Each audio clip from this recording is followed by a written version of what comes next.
What part of the gameplay have you improved most since the first Evil Within? And is there anything that has been altogether changed? You have much more options this time. You know, we have obviously the sneak elements there. With bigger stages, there's more options to run away, and fighting is always that option. So it really leaves it up to you as the player to how you want to play, and you have to gauge the situation and how you're going to respond to it.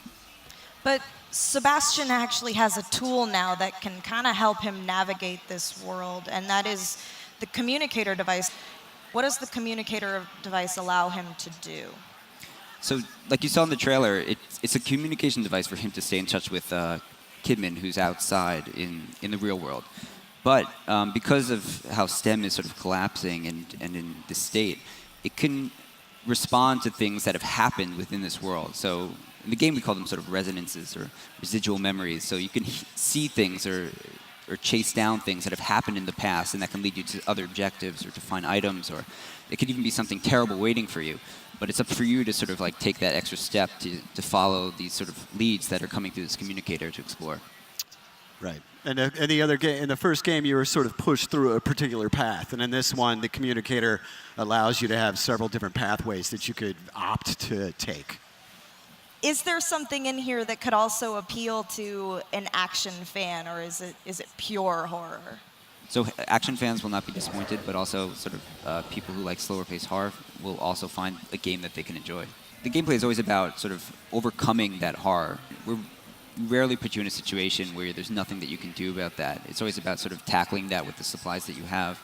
But this game definitely expands on the option of that free-form ability to do what you want to do in the situation. And it all depends on, again, how much you explore, how much ammunition you have, how you really think about a situation before you approach it.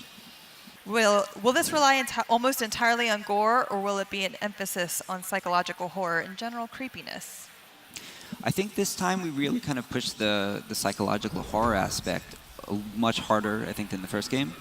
Fans of gore and of the first game, there are scenes where you will not be disappointed, because it is a much more personal story for Sebastian, so there are a lot of things tied to him and the struggles that he's going through. And just the shape of the reality around you, it's much more tied to the sort of psychological feel that I feel this time. Is there still an upgrade system, and how does it work? And then, in addition to that, will we start off with only 5 seconds of sprinting? Yes, there will be an upgrade system in this game as well. And we're not going to announce exactly what they are yet, but it's not just parameter upgrades. We have some abilities that you can unlock and sort of customize how you play a little bit.